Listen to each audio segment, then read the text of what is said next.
Pek yaxşı bir insan edi. Pek hürmetli bir insan edi. Dost edik. Çoktan beri beraber katnaşaydık birbirimizge. Ağaydık.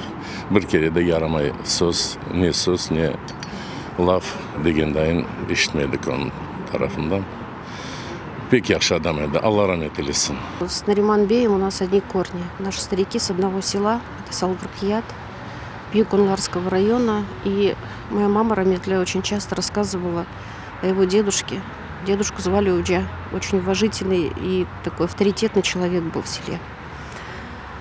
Хочу сказать Нариманбею только самое хорошее, что я знаю о нем как о человеке. Человек добрейшей души, очень обаятельный и готовый всегда помочь.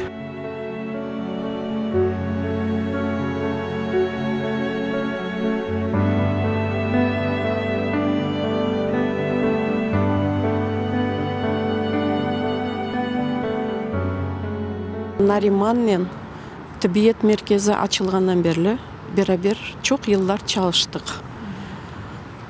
Эр вакыт bir достуктайын биздин арамызда, эр вакыт bir корантадайын берабер çalıştık. Бик яхшы адам ынды.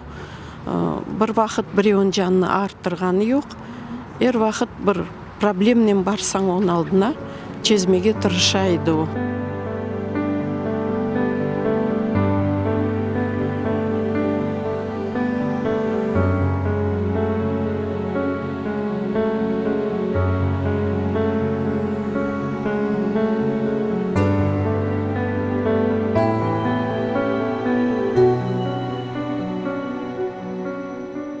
Вчера, услышав эту новость, я был в таком шоке, потому что, совсем буквально месяц назад в эти дни, 12-13 числа, мы снимали реконструкцию фильма Бекира Чубанзаде в мединституте, в этой знаменитой 9-й аудитории. Было удивительно, как Нариман ага смог нам помочь в этом. И сейчас мне просто не верится, что этого человека уже нет среди нас.